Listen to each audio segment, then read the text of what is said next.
The Lord spoke to Moses in the desert of Sinai in the first month of the second year after they came out of Egypt. He said, "Have the Israelites celebrate the Passover at the appointed time, celebrate it at the appointed time, at twilight on the 14th day of this month, in accordance with all its rules and regulations."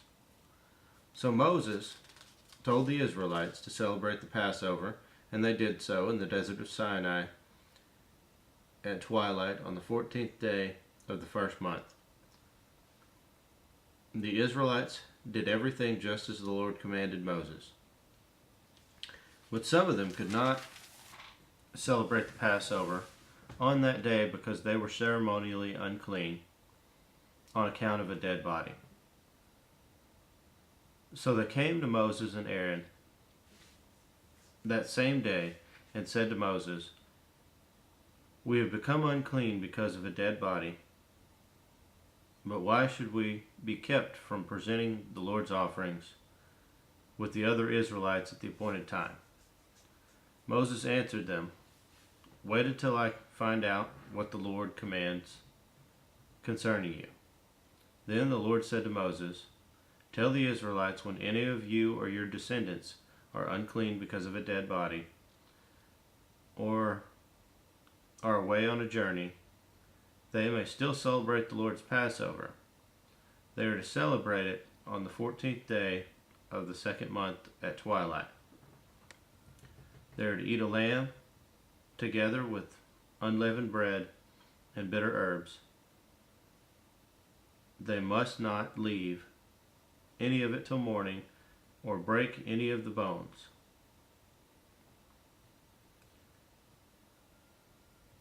When they celebrate the Passover, they must follow all the regulations. But if a man who is ceremonially unclean and not on a journey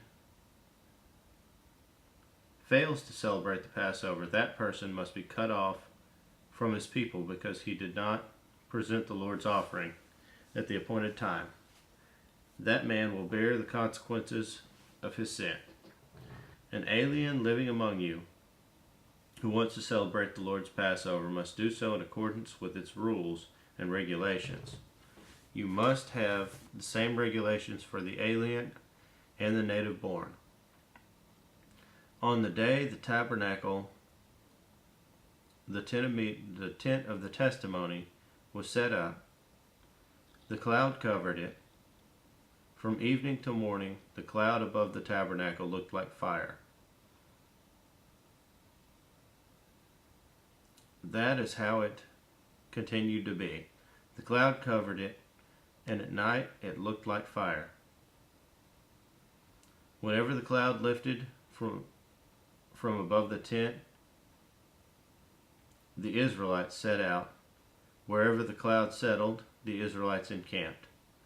At the Lord's command, the Israelites set out, and at his command they encamped. As long as the cloud stayed over the tabernacle, they remained in camp. When the cloud remained over the tabernacle a long time, the Israelites obeyed the Lord's order and did not set out. Sometimes the cloud was over the tabernacle only a few days. At the Lord's command, they would encamp, and then at his command, they would set out. Sometimes the cloud stayed only from evening till morning, and when it lifted in the morning, they set out. Whether by day or by night, whenever the cloud lifted, they set out. Whether the cloud stayed over the tabernacle for 2 days or a month or a year, the Israelites would remain in camp and not set out. But when it lifted, they would set out. At the Lord's command they encamped, and at the Lord's command they set out. They obeyed the Lord's order in accordance with his command through Moses.